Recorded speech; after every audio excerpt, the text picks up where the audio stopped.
낭만서점 공개방송 시작하겠습니다. 오늘 종이달이라는 작품으로 하려고 하는데요. 가쿠다 미스요라는 작가가 썼습니다. 네, 여러분들은 방금 영화를 보셨고요. 저희는 앞에 한 30분 정도는 소설에 대한 이야기를 하고요. 뒤에 이제 이 책을 편집하신 한수미 편집자님과 또 그라치아 영화 기자이신 김현민 기자님 모시고 함께 소설과 영화에 대한 이야기를 또 나눠보려고 합니다. 네. 우선 작가 소개부터 좀 해드리는 게 어떨까 싶어요. 네, 가쿠다 미스요 작가. 이 작가는 일본 가나가와에서 태어나서 와세다 대학 문학부를 졸업했습니다. 1990년 행복한 유희로 카이엔 신인 문학상을 수상하며 데뷔한 이후에 많은 문학상을 받았습니다. 1996년에는 조는 밤의 UFO로 노마 문예신인상, 1997년에는 나는 너의 오빠로 스보타 조지 문학상, 납치 여행으로 1999년에 산케이 아동 출판 문화상 등등 굉장히 많은 상을 받았고요. 2000년대 중반부터 가쿠다 미스요는 악의와 증오를 테마로 한 단편집 죽이러 갑니다, 유괴 사건을 다룬 8일째 매미 등에서 범죄를 적극적으로 다루기 시작했습니다. 그러한 집필 방향의 연장선상에 종이달이 놓여있다고 하네요. 예, 이 종이달이 2012년에 출간이 됐고요. 네, 바로 거의 영화가 됐습니다. 드라마도 만들어졌는데요. 이 소설 종이달은 평범해 보이는 이 삶의 내재한 균열을 다룬 작품입니다. 문학성을 인정받았기 때문에 곧바로 영상화가 진행이 됐는데요. 2014년 1월에 NHK 드라마로 만들어졌고요. 또 방금 여러분들이 보신 영화 이 요시다 다이아시 감독이 연출을 했죠. 네. 좋아하는 감독이라면서요? 예, 제가 좋아하는 감독이고요. 소설은 은행 계약직 직원인 우메자 리카가 고객의 돈을 유용하다가 해외로 도피하게 된 이야기를 다루고 있는데, 이 영화는 달리 소설에서는요, 우메자와 리카와 관련된 여러 인물들의 사정이 함께 서술이 됩니다. 그래서 우메자 리카의 전 남자친구, 그리고 우메자 리카와 친한 친구들의 이야기도 함께 언급이 됩니다. 그러면서 이 불안에 관한 어떤 서사를 굉장히 입체감 있게 나타내고 있는데요. 소설에서도 그렇고 영화에서도 그렇고요. 리카가 한 일은 사실상 한 줄의 가십거리 기사로 정리가 될 수 있습니다. 유부녀가 은행에서 횡령한 거액을 젊은 남자 애인에게 갖다 바쳤다. 네, 이게 요즘에 인터넷에서 여러분들 낚시 많이 이렇게 당하시잖아요. 실제로 저도 많이 당하는데 이런 제목이 딱 뜨면 바로 클릭을 하게 되죠. 그래서 이 여자 나빴네. 아유, 역시 이러면 안 돼. 이런 식으로 끝나고 말 일인데 실제로는 그렇지가 않죠. 그 행의 이면에 무엇이 있는가는 한 줄의 기사로 정리되지 않습니다. 보도가 어떤 사실을 이야기한다면 제가 보기에 문학은 그런 사실 이면의 진실을 추구하는 그런 장르가 아닐까 생각을 하는데요.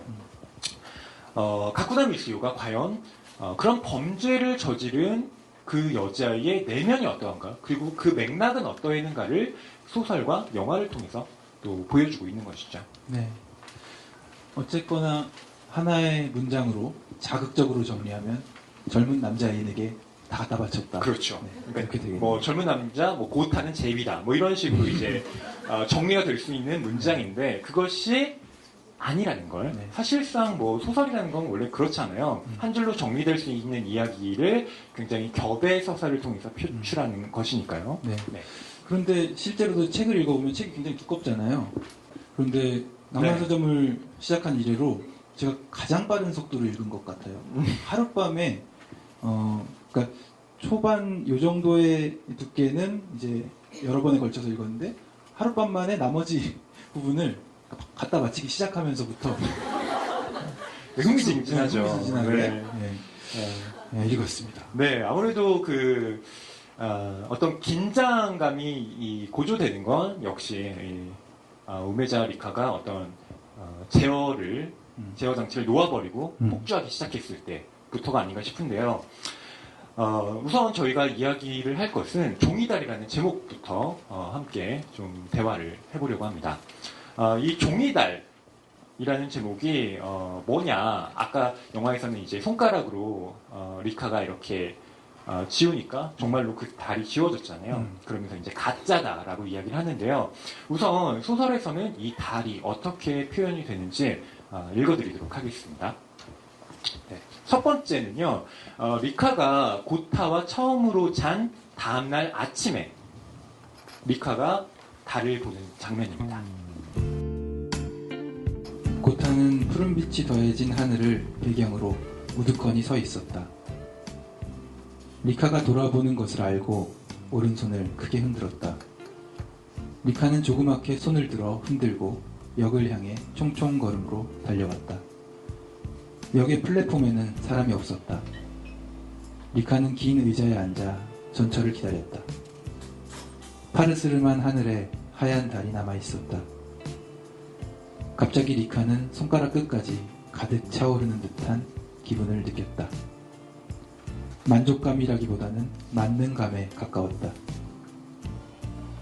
어디로든 가려고 생각한 곳으로 갈 수 있고 어떻게든 하려고 생각한 것을 할 수 있다. 자유라는 것을 처음으로 손에 넣은 듯한 기분이었다. 리카는 죄책감도 불안감도 전혀 느끼지 않고 인적 없는 플랫폼에서 자신도 설명할 수 없는 그 만능감의 쾌락에 잠겼다.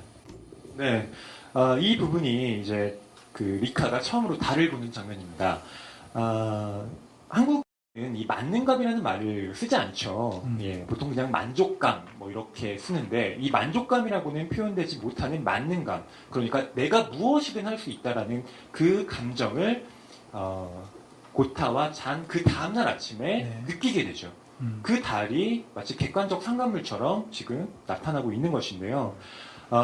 영화에서는 사실 잘 이렇게 여러분들이 바로 인지되는 방식으로는 그려지지 않는데 소설은 아무래도 이 서술하는 부분이 있으니까 직접적으로 그때 리카가 느낀 감정이 만능감이다라고 표현을 하고 있습니다. 네. 예. 문장으로 이렇게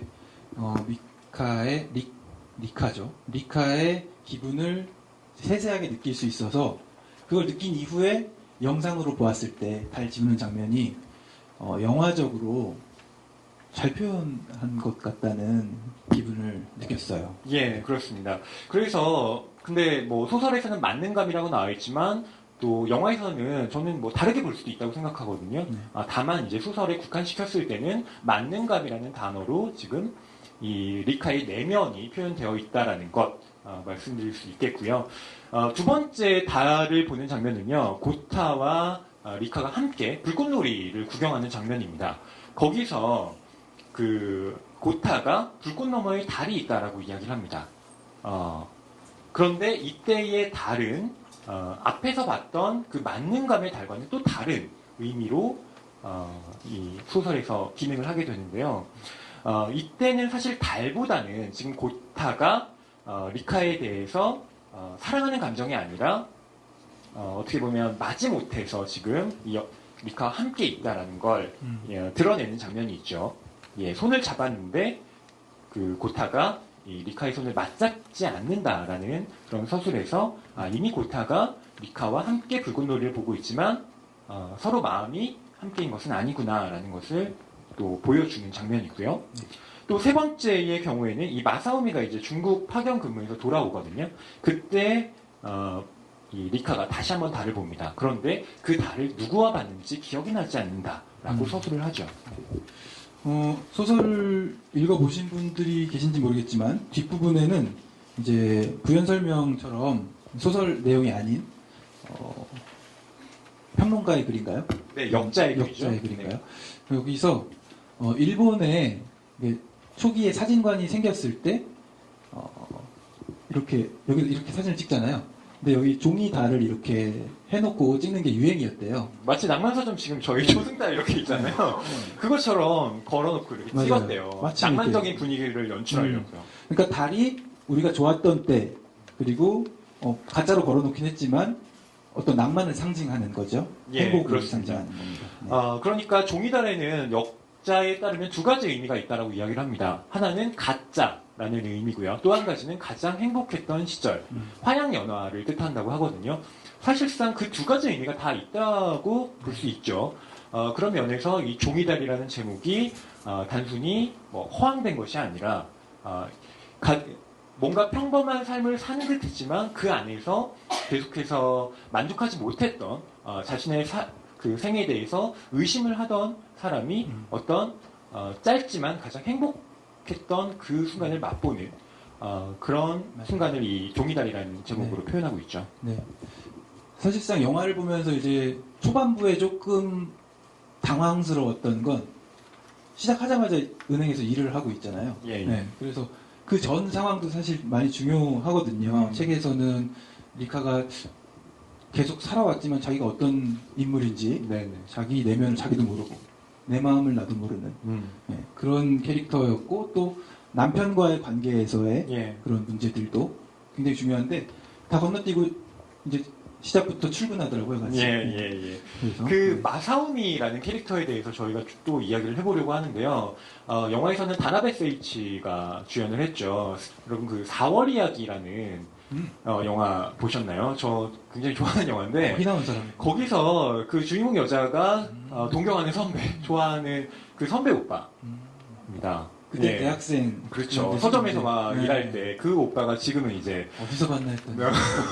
조금 이제 역시 나이는 어쩔 수 없다라는 것을 실감했던 다나베 세이치였는데요.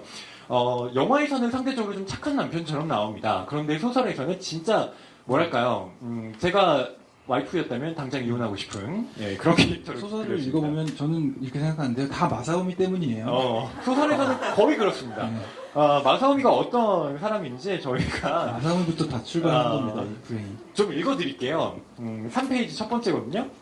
제가 리카 이렇게 읽을게요. 네. 네, 마사오미 저희 해주시죠. 낭만서점 안에는 이제 이렇게 지문이 나오면 여자 역할은 허위평론가님이 도맡아 어느 하시곤 순간 합니다. 그렇게 됐습니다. 조금 거슬리시더라도 안 여러분, 거슬리실 거예요, 아마. 해보겠습니다. 오랜만에 일해서 불안했는데 사람들이 아주 좋아. 단골 고객도 모두 잘해주고 나 정말 운이 좋은가 봐. 좋은 직장 만났어. 잘 됐네. 양치질을 하면서 마사오미는 온화하게 웃어주었다. 역시 제일 힘든 건 인간관계잖아. 그곳이라면 나 기분 좋게 일할 수 있을 것 같아. 뭐 정사원이라면 그 정도로 끝나지 않겠지만 시간제니까 좋은 게 좋은 거겠지? 마사오미는 타월로 입가를 닦으며 거울 너머로 미카를 보고 웃는 얼굴로 말하더니 세면실을 나갔다. 마사오미의 말에 미카는 언뜻 위화감을 느꼈지만 무엇에 대한 위화감인지는 잘 알 수 없었다. 네. 이제 아내가 회식을 하고 왔습니다. 그래서 남편한테 나 직장 진짜 괜찮은 것 같아. 사람들도 다 좋고 이렇게 얘기를 했더니 네. 남편이 뭐라고 한 건가요? 네가 경험하고 있는 그 세계에는 아직 별거 아니다. 그렇죠. 정사원이 되면 더한데 음. 시간제니까 뭐 할만하지 이런 얘기를 한 거잖아요. 그렇죠. 그걸 정색하고 얘기한 것도 아니고요. 음. 되게 웃으면서 이렇게 얘기를 한 겁니다. 굉장히 뭐랄까요. 나는 정사원이고 너는 계약직이야 라는 걸 강하게 어필하는 어투입니다. 네. 그러니까 이게 뭐 이 남편이 일부러 그러는 것 같진 않지만 모든 행동에 묻어 있어요. 그렇죠. 그리고 영화에서도 그게 이제 한번 표현이 된 것 같은데 음. 시계를 선물했잖아요. 네. 돈 열심히 벌어서 아내가 시계를 음. 싸구려라서 미안해 하면서 커플 시계로 선물을 했는데 싸구려가 아니죠. 싸구려도 아니죠, 사실. 근데 이제 그런 뭐, 시계를. 아내가 그렇게 선물을 했더니 뭐 몇 개월 후인가요? 음. 다시 어디 출장 갔다 오면서 더 좋은 시계를 선물하는 거예요. 뭐 하자는 겁니까? 그렇죠. 내가 돈 더 많이 번다라는 걸 어필하고 싶은 겁니다. 그게 소설에서 또 적나라하게 드러내는데요.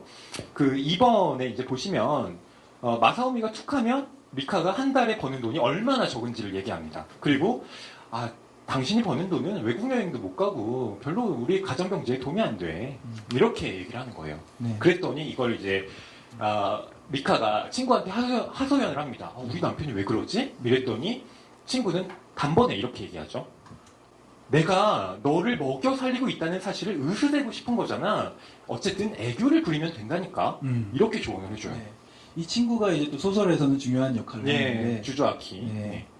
이 아키라는 인물이 이 주인공인 리카에게 여러 가지 스킬을 알려주죠. 예. 그런데 아키는 사실 그런 스킬을 부릴 만한 그런 여우 같은 여자가 아니거든요. 그렇죠.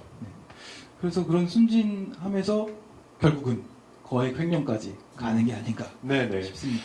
어쨌든 지금 친구가 얘기하는 이런 조언도 사실상 굉장히 젠더적인 시각에서 본다면 비판받을 만한 지점이죠. 그 위대한 개츠비에서 그 데이지에게 엄마가 하는 말이 있잖아요. 넌 그냥 아무것도 모른 채 이렇게 예쁘게만 자라주렴이라고 얘기했던 그 뭐랄까요? 그러니까 여성들이 뭔가를 알아서는 안 된다는 것. 그러니까 무조건 남성들의 어떤 세계에서 살려면 무지한 채로 살아가는 것이 편하다는 것의 언서를 똑같이 지금 이 친구도 하고 있는 거죠. 네. 그런데 그렇게 하지 않습니다. 리카는. 그렇게 하지 않고 결국 은행 돈 찾으러 갔다가 그렇죠. 냥 은행에서 일까지 하게 되는 네. 그런 상황에 놓이는 거잖아요. 그러니까 단순히 고타를 만나서 고타의 매력에 빠져서 리카가 어떤 그 부정을 저지른 것이 아니라 사실 소설을 살펴보면 그 이면에 지금 가정에서의 어떤 불화가 잠재해 있는 거죠. 일상 안에서. 그리고 세 번째 대목이 더 제가 보기에는 좀 마사오미는 좀 네. 진짜 나쁜 놈이다라는 네. 생각이 들었는데요. 그 임신을 이제 하고 싶어하는 리카가 은근히 이제 이야기를 합니다. 잠자리를 하자고요. 그랬더니 마사오미가 단박에 거절하죠. 당신이 그런 말을 하다니 좀 놀랍군.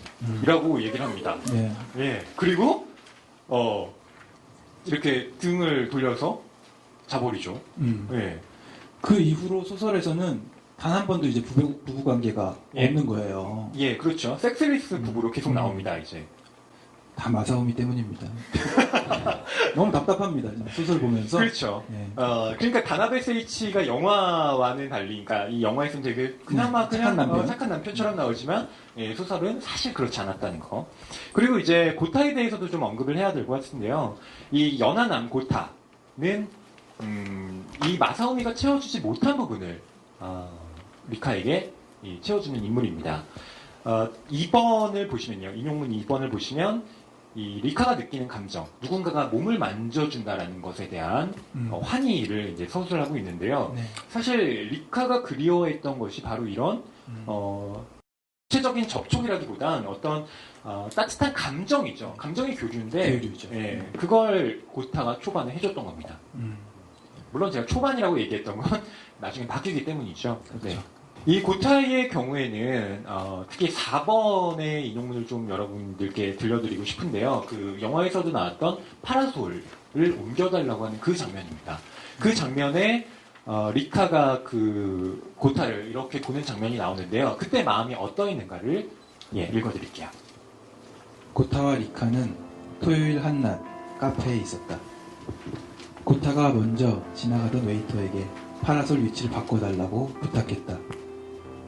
잠시만 기다려 주십시오 하는 말을 남기고 두 손에 접시를 든 웨이터는 안으로 사라졌다.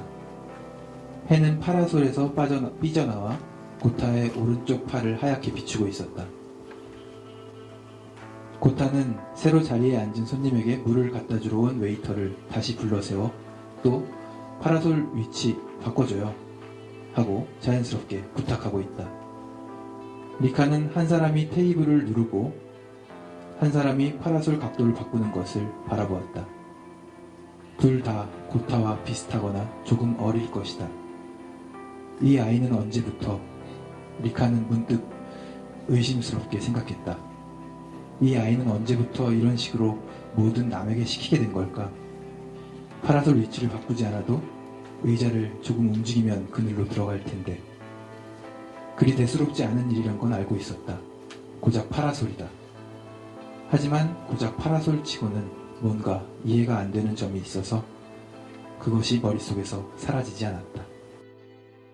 네, 소설에 여러 장면이 나옵니다만 이 요시다 다이아치 감독이 특별히 또 중점을 둔 부분이 이 부분인데요. 고타의 변모를 단적으로 보여주는 그 장면입니다. 네, 대부분의 이제 소설에서의 포인트를 그대로 가져다가 쓴 장면은 몇 군데가 있고 많이 각색이 되었잖아요.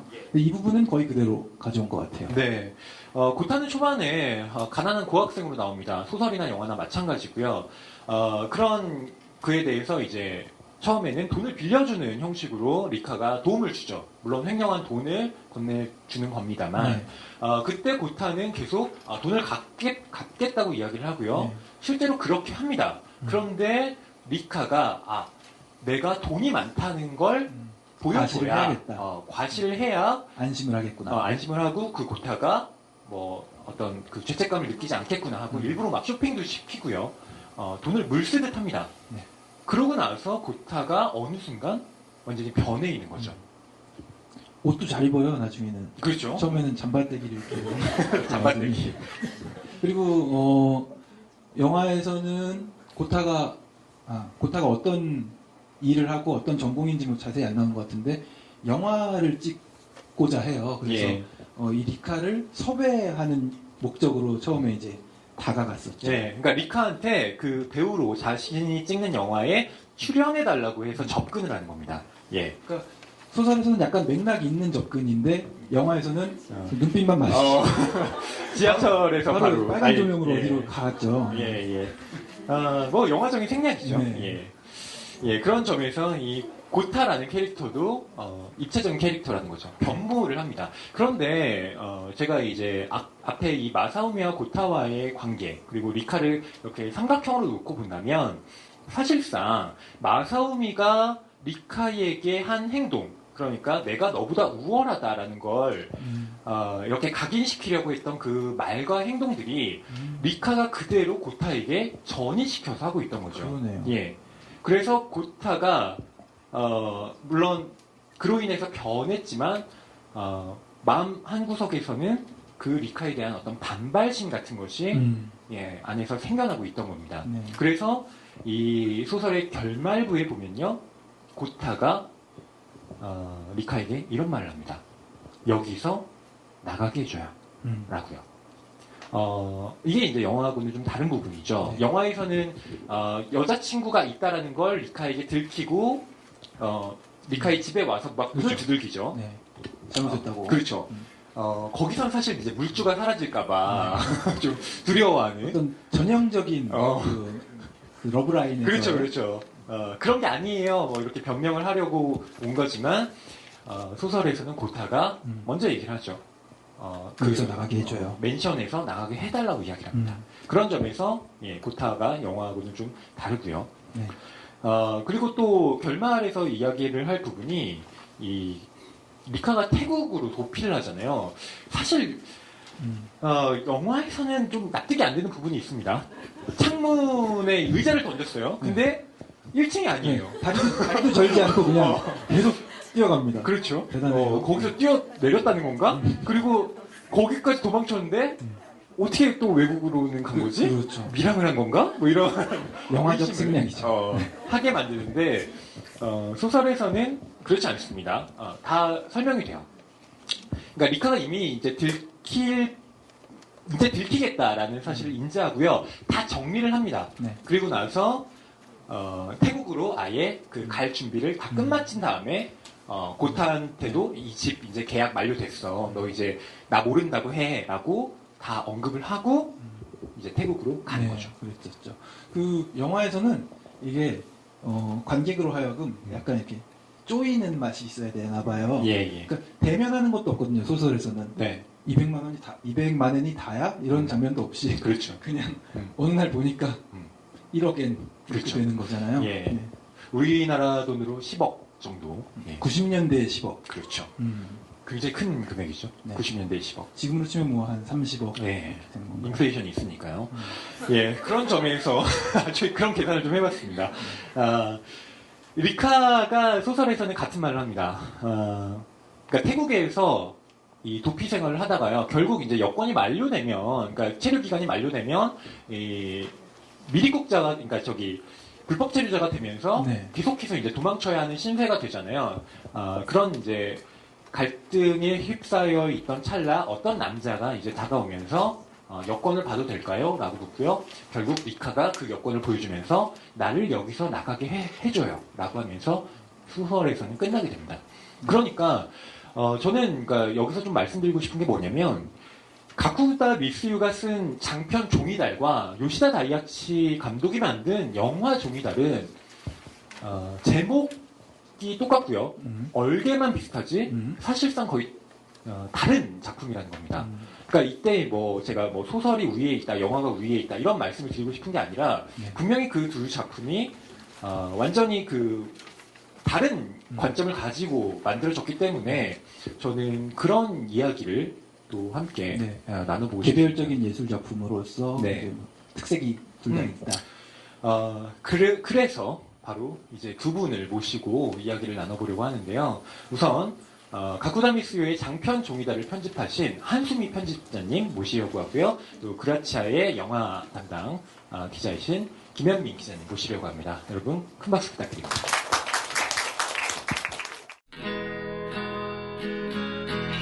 책이 가득한 그리고 소설을 사랑하는 책방 이곳은 낭만 서점입니다.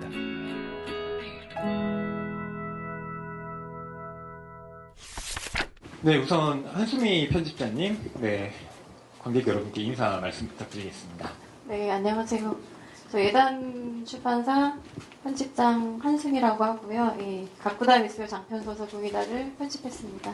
안녕하세요. 네, 김현민 기자님 인사 네, 부탁드립니다. 안녕하세요. 영화 저널리스트 김현민입니다. 그렇습니다.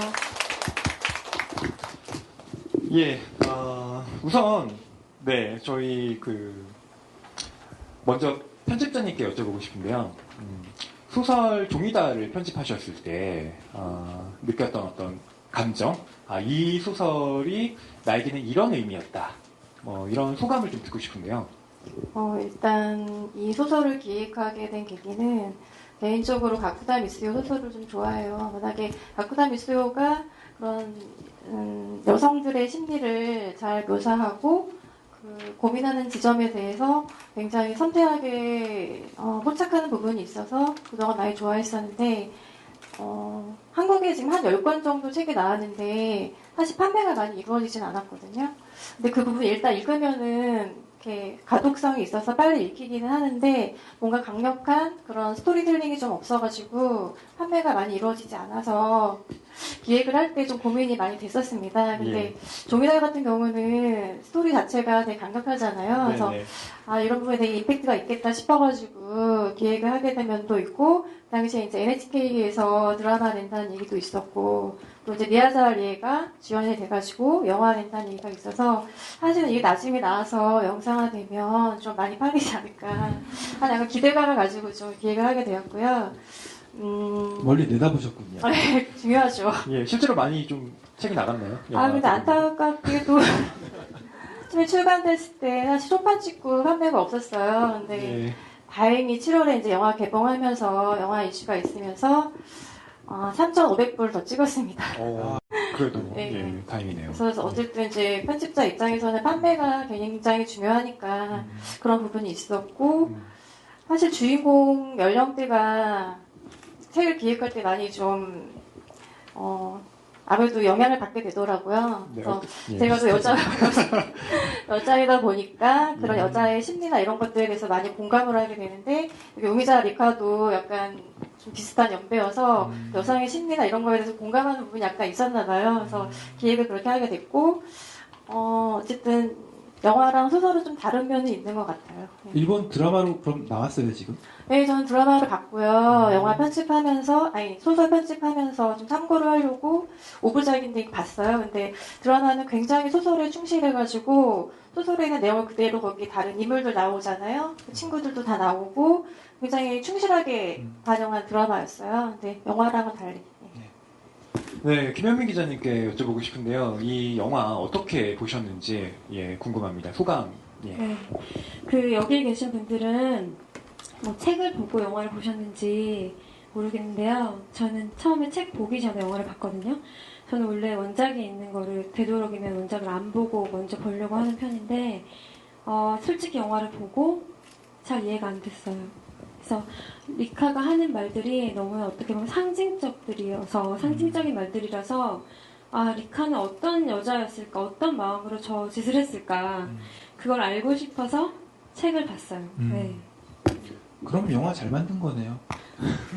책으로 인도해줬으니까.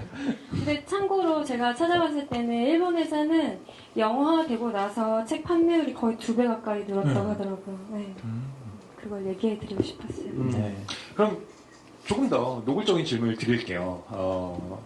영화와 소설, 어쨌든 가쿠다 미쓰요의 관점이 다분히 뭐 투영된 이 장편 종이달과 요시다 다이아치 감독이 바꾼 영화 종이달 둘 중에 어느 작품이 더 개인적으로 호감이 가셨는지요? 개인적으로는 당연히 소설 쪽이죠. 왜냐면은 아까 말씀하셨다시피 관점이 달라요. 완전히 달라요. 영화랑 소설은. 그렇기 때문에 뭐가 더 높다 낮다라고 말할 수는 없지만 제 입장에서는 그 감독이 남자라는 점도 굉장히 커요. 남자가 느끼는 그 여자 일탈을 보는 심정과 여자 작가가 느끼는 심정은 굉장히 달라요. 그래서 그 소설을 보면은 일단은 굉장히 많은 것들이 다르지만 주변 인물들을 통해서 이 여자에 대한 이해도를 한 줄 한 줄 쌓아가잖아요. 그러면서 저희가 받아들이는 리카에 대한 인상이 생기는데 영화는 처음부터 감독이 그냥 멋있다고 생각한 것 같아요, 여자가. 그리고 맞아요. 요시다 다이아치 감독은 제가 알기로는 약간 소심한 사람인 것 같고 그냥 그렇게 남들이 하지 못하는 일을 입 밖으로 꺼내버린 사람에 대한 경외심 있잖아요. 선망? 이런 것들로 만든 영화인 것 같아요. 그래서 솔직히 설명되지 않은 지점이 굉장히 많고요, 영화에는. 그렇기 때문에 과거 서사를 그런 식으로 끌어다 쓰고 모든 것이 리카화 되어 있어요. 그 스미나 아이카와상이라는 그 은행 직원들 있잖아요. 원작에는 없거든요. 네. 근데 이 원작에 없는 인물을 만들어낸 이유도 어떤 다양한 관점에서 리카를 보기 위해서 만든 것이 아니라 어떻게 보면 리카의 분열된 자아 같은 거예요. 나를 자기 합리화하고 변명하기 위해서 만들어낸 캐릭터라는 생각이 들기 때문에 솔직히 리카를 이해하기는 쉽지 않았죠. 그래서 항상 리카는 이렇게 표현되는 것 같았어요. 영화에서 보면 원래 이런 사람입니다. 원래 이런 사람이에요를 말하고 싶은 것 같아요. 감독은. 네. 그 리카를 멋있게 만들어주는 의자로 유리창 깨버리는 장면도 그렇고. 그렇죠. 그리고 거의- 네, 전 캐스팅에서부터 그 의도가 보인다고 생각이 드는 게 소설을 읽어보신 분들은 어떻게 생각하실지 모르겠지만 소설에도 리카는 미인이긴 해요. 하지만 수수한 미인일 거라고 생각했어요, 저는. 근데 미에자르는 아시다시피 굉장히 화려한 스타였고 네. 그때 뭐 스탠드를 장식했던 굉장히 약간은 아이돌 같은 느낌의 배우였거든요. 네. 저는 그 아름다움에 조금 이제 흠집을 내려고 특수분장으로 점을 붙인 줄 알았어요. 원래 있는 네, 겁니다. 그게 아니라면서요. 네, 원래 있는. 그리고 우리나라 사람들이 유독 점에 민감해요. 근데 외국 사람들은 점을 빼거나 굳이 그러지 않거든요. 네. 그 아역 배우는 특수분장이겠죠? 그렇겠죠. 그렇죠. 일반적으로 해서. 예, 그러면 한수미 편집자님은 예, 또 두 작품 중에 어느 쪽에 예, 방점을 두십니까? 저도 당연히 소설인데요. 저는 어쨌든 궁금하니까 영화 개봉하자마자 달려가서 봤거든요. 근데 정말 너무 기대를 많이 했었고, 제가 또 미야자의 팬이니까 친구까지 데려와서 봤는데, 보고 나서 친구한테 제가 미안하다고 그랬어요. 근데 그 친구는 소설도 안 읽었는데, 왜 그랬어? 막 그러는 거예요. 근데, 그러니까 어쨌든 이거 요시다 다이아치 감독도 잘 만들었는데, 저 개인적으로는 소설에 굉장히 영향이 커서 그럴 거라 생각이 들지만, 그럼에도 불구하고 마지막에 그 유리창을 깨는 장면과, 그리고 처음과 끝이 그 유년 시절에 대한 그 기억이 나오잖아요. 그 기부에 대한 거. 근데 저는 그 부분이 너무 자기적이라는 생각이 들었고, 또 마지막 장면에 그 태국에서 만난 그 남자가 어렸을 때 그 남자, 저 너무 깜짝 놀란 거예요. 이건 정말 너무 황당하고 이 작품을 좀 더 이게 좀 어색하게 만든 게 아닌가 저는 그 생각이 들었어요. 민소희 느낌이죠, 약간. 네, 설마 그럴 리가 없어. 약간 이런 느낌. 그렇군요. 지금 이제 모신 두 분께서는 어쨌든 소설과 영화 중에 소설 쪽이 훨씬 더 다양한 어떤 면모를 그리고 있고 그것이 더 합리적으로 설명이 잘 되어 있다라고 하셨는데요. 허씨 생각은 좀 달랐다고 얘기를 들었던 것 같아요. 저는 사실 둘 다 좋은 작품이라고 생각합니다. 그런데 아까 기자님이 말씀하셨던 이제 요시다 다이아치 감독의 어떤 관점, 그러니까 이 여자를 굉장히 멋있게 생각했다. 라고 한 부분에 대해서는 반은 동의하고 반은 동의하지 않습니다. 어떤 거냐면 요시다 다이아치 감독이 이 영화를 기획하게 된 것은 소설을 읽고 한 장면이 떠올랐다고 해요. 리카가 달리는 장면. 그러니까 그 달리는 장면에서 착안을 해서 이 영화에 이제 들어간 건데요. 저는 이 소설이 여기서 권남희 선생님이 이 번역하신 권남희 선생님이 그런 얘기를 하시더라고요. 경제관념이 아직 형성되지 않은 그런 젊은이들에게 일독을 권하고 싶다. 그러니까 물욕이 얼마나 사람을 피폐하게 만드는가. 그러니까 돈에 대한 경계를 항상 해야 된다라고 이제 하셨는데 저는 사실 그걸 보고 이 소설은 그게 아닌데 라는 생각을 많이 했습니다. 근데 잘못하면 이 소설이 어떻게 보면 이제 그렇게 읽힐만 하죠. 왜냐하면 우선 과소비를, 그러니까 자기의 그 경제력보다 훨씬 더 많은 소비를 하는 인물이 리카뿐만이 아니라 리카의 주변 인물들도 등장을 합니다. 그리고 그의 대척점으로 이제 굉장히 그 근검절약을 하는, 어떻게 보면 과도하게 구두쇠의 면모를 보이는 그 친구도 등장을 해요. 그러면서 극단적인 과소비와 극단적인 절약이 얼마나 우리의 삶을 갉아먹는가. 그러니까 그래서는 안 된다라는 지점을 사실 소설에서는 말하고 있기도 합니다. 그러니까 역자의 말이 완전히 또 틀렸다고 하기는 어려워요. 그런데 저는 영화는 좀 다르다고 봐요. 그러니까 영화는 과도한 무력에 대한 경계나 이런 게 아니라 오히려 한 여자, 그러니까 계속 틀에 박혀왔던 일상을 살던 한 여자가 어떻게 부정적인 방식으로든 혹은 그것이 사회에서 범죄라고 부르는 행위든 간에 어떻게 그것을 깨고 나아갈 것인가를 보여주는 영화였다고 생각하거든요. 그러니까 마지막에 보여줬던 그 유리창을 깨는 장면부터 저는 사실상 요시다 다이아치 감독의 그 관점이라고 생각해요. 그러니까 도망칠 수 없었겠죠. 어떻게 도망치겠습니까? 영화에서는 도망친 것처럼 나오지만 실제로 그녀는 붙잡혔을 때고, 그리고 그 태국에서 만난 그 어렸을 때 도와줬던 그 얼굴이 흉터가 있는 그 남자의 장면도 저는 실제가 아니라고 생각해요. 그러니까 진짜로 태국에 가지 못했을 거고, 그것은 그 이후에 리카의 어떤 상상 안에서 벌어진 일을 감독이 결말처럼 보여준 것이라고 생각했거든요. 그런 점에서 이 소설을 겨냥하고 있는 어떤 지점들, 그러니까 마치 미야베 미유키의 그 사이파 그 미스터리를 보는 듯한 그런 일본 전체의 어떤 버블 경제를 알레고리화 시킨 그 작품의 관점과 요시다 다이아치 감독이 각색한 이 영화는 정말로 많이 저는 다르다고 봤거든요. 그래서 오히려 전 요시다 다이아치 감독의 그 리카를 부각시킨 그 면이 더 좋았다고 보는 편이에요. 각색력이 좀 있었다. 뭐 이런 얘기네요. 물론 다르게 생각하실 수 있겠지만, 그러니까 김현민 기자님에 대한 저의 의견은 그렇다는 겁니다. 반론이 있는 듯한 어떤 아니 저희 둘끼리도 이야기를 똑같은 얘기인데 제가 쉽게 그렸다는 얘기는 사실은 굉장히 거칠게 말한 거고, 그러니까 일본에서 그 관객들이 이 영화를 보고 크게 두 가지로 나뉘었다고 해요. 일본 사람들은 아무래도 우리나라 사람들보다 조금 더 보수적이거든요. 근데 이해가 된다와 말도 안 돼, 어떻게 저럴 수 있어? 저렇게 좋은 남편을 두고 있는데 어떻게 저런 일을 양심도 없이 저지를 수가 있어? 젊은 남자랑? 이렇게 두 가지로 나눴다고 해요. 근데 저는 아까 말씀하셨다시피 이 영화를 보고 어떤 느낌을 받았냐면, 저는 아무래도 영화를 되게 많이 보는 직업을 가진 사람이다 보니까 영화를 보다 보면 뭘 하고 싶어서 이걸 찍었는지가 보이는데 그게 그거였어요. 유리창 깨고 달려나가는 장면. 근데 역시나 인터뷰를 찾아보니 그 장면으로부터 출발한 시나리오라고 해요. 그리고 말씀하셨다시피 그 태국 장면을 판타지로 얼마든지 볼 수 있고 그렇게 해석하는 것도 흥미롭다고 생각하는데, 그래서 화질도 좀 다른 것 같아요. 네, 근데 감독은 또 그 장면에 대해서 설명을 하는 것들이 있어요. 제가 인터뷰를 찾아보면, 일본에서 했던 것들을 찾아보니까 그 과일을 먹는 장면에 대한 설명을 분명하게 해놓은 게 있더라고요. 그러니까 또 감독의 입장에서 보면 판타지는 또 아닌 거예요. 근데 그거에 대해서 어떻게 생각하세요? 영화에서 과일 먹는 장면? 저 그게 이해가 안 됐어요. 그죠? 내가 그렇게 기부를 많이 했는데도 이렇게 살고 있어? 이건 아니잖아요.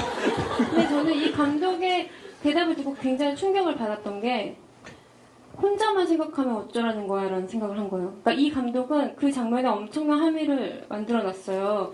뭐라고 설명했냐면 사랑도 잃고 돈도 잃고 범죄도 들킨 이 마당에 삶의 이유가 없었던 한 여자가 먹는다는 행위를 통해서 다시 산다는 것에 대한 의미를 찾는 장면이라는 거예요. 근데 저는 전혀 느끼지 못했어요. 예, 예. 그래서 좀 화가 났거든요. 근데 저는 그거에도 동의할 수가 없었어요. 모든 것을 잃어버린, 삶의 이유를 잃어버린 여자라는 말에도 동의할 수가 없었어요. 저는 사실.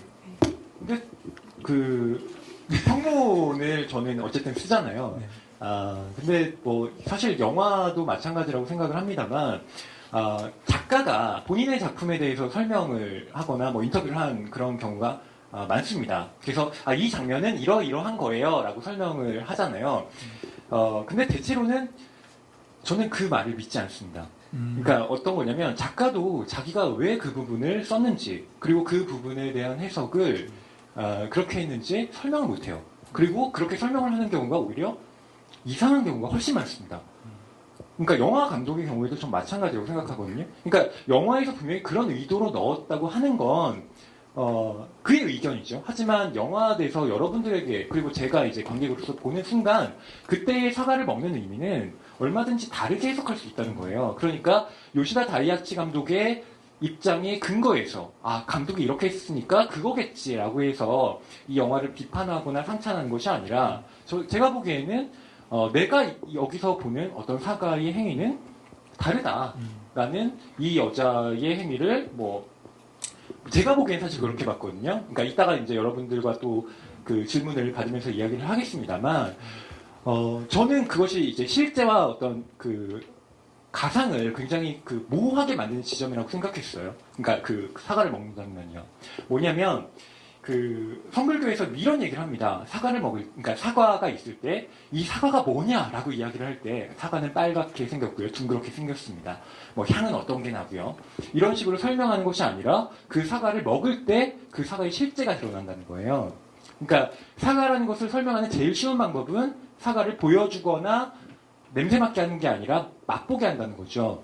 그러니까 제가 보기에 이 영화의 마지막 결말 부분은 이것이 판타지로서 저는 해석이 됐지만 반대로 리카가 그 사과 먹는 장면을 보여줌으로써 마치 이것이 실제인 양, 그러니까 완벽한 가상으로 처리되는 것이 아니라 실제의 기능을 넣어서 지금 이 어떤 현실 자체를 굉장히 무화시켜버리는 그런 지점을 저는 이 영화 안에서 본 거거든요. 그러니까 물론 제 해석이 맞다라고 우기려는 것은 아닙니다만 다만 사과의 의미를 먹는다는 행위, 그것을 통해서 생의 의미를 다시 찾는 것이다 라고 하는 감독의 말을 전적으로 또 우리가 맹신할 필요는 없다라는 걸 좀 이야기를 드리고 싶습니다. 네, 작가도 영화 감독도 결국 작품의 주인이 아니다.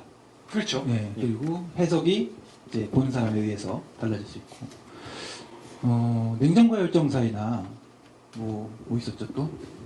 세상의 중심에서 사랑을 외치다. 예. 이런 작품들도 소설 먼저 나오고 영화가 됐잖아요. 그런 작품들 좀 어떻게 보셨는지 모르겠는데 저는 영화가 정말 이상하다고 많이 느꼈었거든요.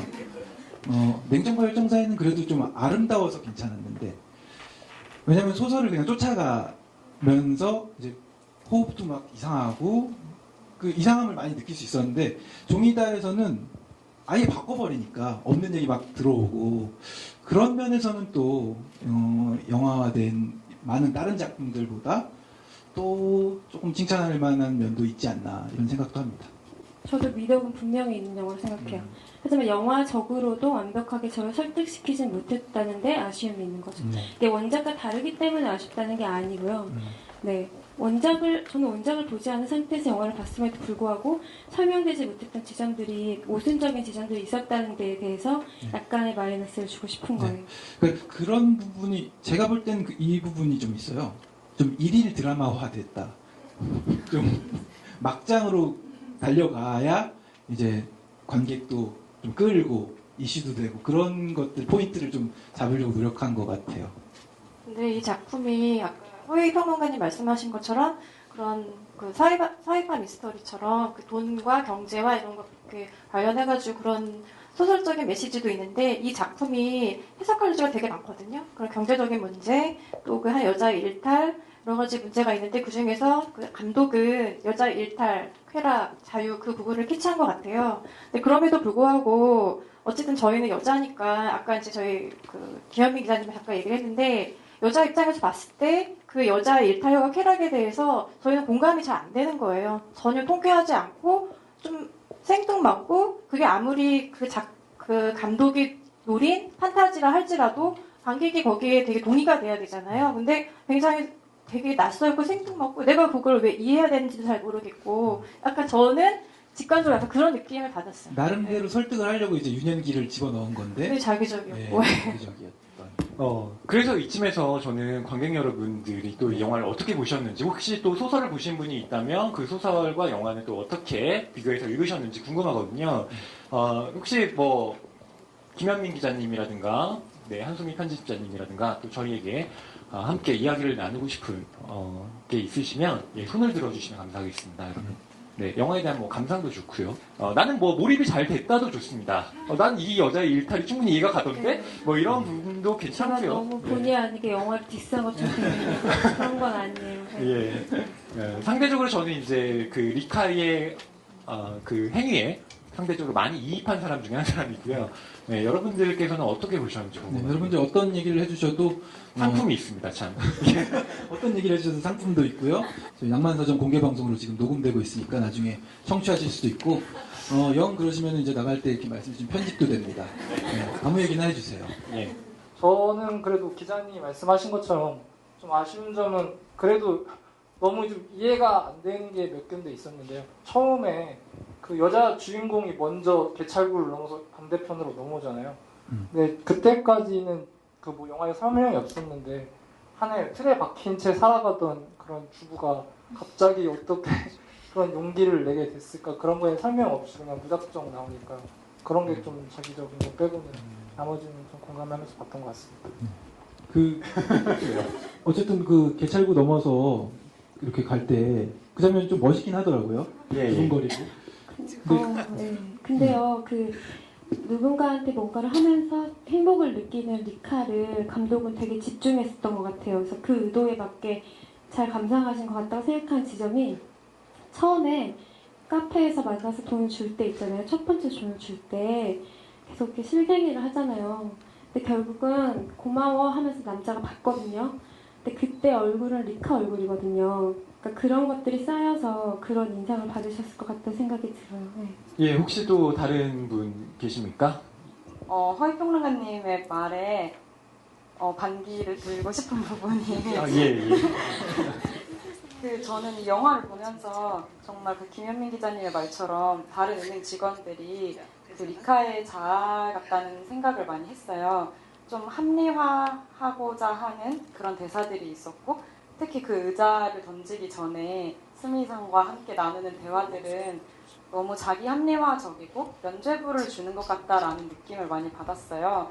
근데 감독이 이 리카가 그 뛰쳐나가는 장면과 달리는 장면, 어떻게 보면 자유라는 그 여자의 욕망을 깨고 자유라는 점을 나타내기 위해서 영화를 만들었다라고 했잖아요. 근데 그럼으로써 주위 사람들이 불행해지게 되는데, 예를 들면 그 은행에 있는 차장님이나 뭐 지점장님도 그 책임을 지고 물러나게 될 수도 있는 거고, 뭐 그런 점들이 좀 저는 불쾌했다라는 느낌을 받았거든요. 그래서 이게 과연 그 감독이 말하고자 하는 게 그 리카가 뛰쳐나가고 싶은 그런 욕망을 깨고 싶은 거라면, 좀 너무 누군가가 이 영화를 봤을 때 그럼 그래, 이 자유를 누리면 됐잖아, 행복하잖아, 이렇게 좀 면죄부처럼 되는 부분이 좀 아쉽거든요. 그래서 그 점을 그러니까 물론 좋다라고 말씀하신 건 아니지만 그 점이 좀 긍정적이지는 않은 것 같아요. 예, 제가 답변을 해야 되는 거군요. 예. 저는 글쎄요, 문학이나 영화는 도덕 교과서가 아니라고 생각하는 쪽입니다. 문학이나 영화는, 그러니까 예술이죠. 우리가 평소에 생각하지 못하는, 그리고 생각하고는 있되, 항상 금기시 되는 것들을 건드립니다. 그럼으로써 지금 이 세계가 나를 어떤 것을 구속하고 있는가를 되돌아보게 만들죠.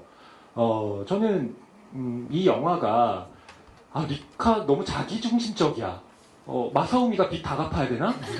어떡하지 남편? 불쌍해. 이렇게 그 얘기를 하는 영화는 아니라고 생각해요. 주위 사람을 돌아보지 않을 정도로 사실상 행복이라는 건 그렇다고 보거든요. 그러니까 모든 사람을 다 배려하면서 자기가 행복할 수는 없습니다. 자기의 욕망에 충실하는 것이 행복이라고 믿는 사람이 있다는 것을 보여주는 것이죠. 그러니까 그것에 대한 가치 판단은 저는 각자가 하는 것이지, 그리고 그 감독이 뭐라고 하든 간에 거기에 대해서 그 자기 입장을 뭐 충분히 가지면 된다라고 생각하는 쪽이고요. 그런 점에서 뭐 요시다 다이아치 감독이 마지막에 그 장면을 합리화시킨다라고 하셨는데 전 그렇지 않습니다. 그러니까 어떤 부분에서 합리화가 아니라고 봤냐면 그 말씀하신 대로 스미라는 캐릭터와 아이카와라는 캐릭터는 리카의 분열된 자아가 맞습니다. 마치 이드와 초자 슈퍼에고처럼 나옵니다. 그러니까 초자는 스미, 그리고 이드 그 욕망을 계속 부추기는 것은 그 아이카와죠. 그래서 양쪽에서 흔들리는 인물을 리카라는 자아의 형태로 만들어내는 것인데, 슈퍼에고의 방식을 통해서, 스미가 훈계하는 방식을 통해서 저는 어느 정도 리카에 대해서 가해질 수 있는 비판을 감독이 미리 사전에 깔아놨다고 생각해요. 그런데 리카가 그 말을 듣지 않고 나아가는 순간 저는 어떤 카타르시스 같은 걸 느꼈거든요. 그래요. 제가 잘못했습니다. 잡혀가야죠. 이렇게 하는 것이 아니라 더 이상 나아갈 수 없다고 생각하는 그 지점에서 한 발짝 더 나아간 그 지점이 바로 요시다 다이아치 감독이 종이달에서 자기 나름대로의 해석을 강한 부분이라고 생각해요. 저희가 방송을 오늘 시작하면서 딱 했던 얘기가 맞아 떨어지는 것 같은데, 이제 소설이 일단 문학 작품으로서 일단 굉장히 센 서사를 가지고 우리의 일상을 흔들어 놓는 거잖아요. 그래서 흔들어 놓음으로 인해서 오는 충격과 생각할 거리들과 이런 것들이 우리들에게 생성이 되니까 그런 면에서 의미 있지 않았나. 김혜영 기자님.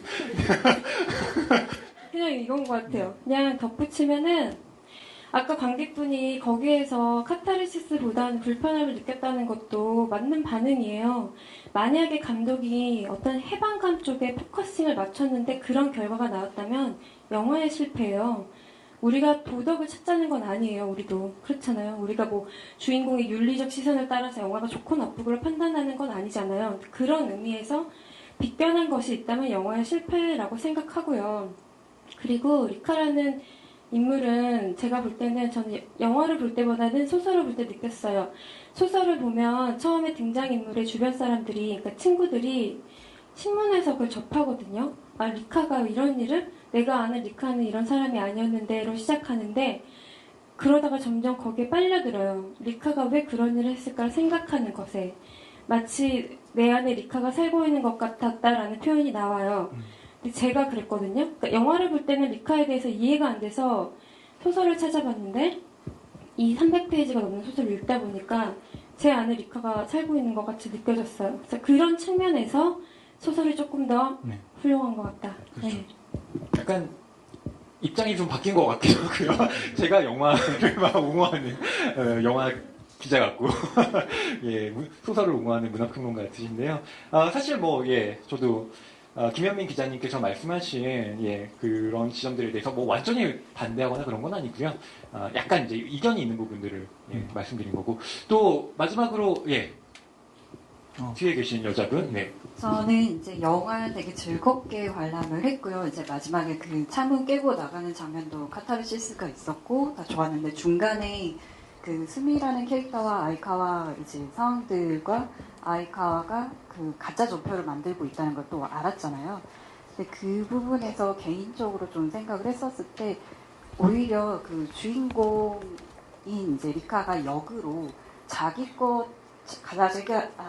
만든 전편까지 다 뒤집어 씌우는 그런 역으로 이제 발상을 해서 나중에는 참 범죄 스릴러처럼 이제 나가면 어떻을까라는 생각도 좀 해봤어요. 그래서 오히려 이제 감독이 그 해방이나 그런 거에 초점을 맞췄지만 그 주변의 상황들이나 그 상황들을 봤었을 때 누가 한 명이 덮어씌우고 그러면 이야기가 또 다르게 구성될 수도 있겠다라는 생각을 하면서 봤거든요. 네, 여기 계신 네 분들이 이제 다 소설도 보셨고 이제 영화도 보셨는데 만약에 종이다를 새롭게 이제 영화를 이제 찍으신다고 한다면 네 분은 결말을 어떻게 하실지 좀 궁금합니다. 저는 스미가 살해당할 것 같아요.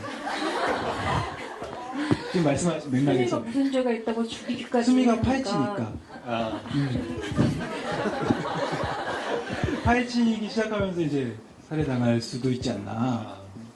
더 쪼이는 쪽으로만 간다면요. 살인까지 넣는. 예.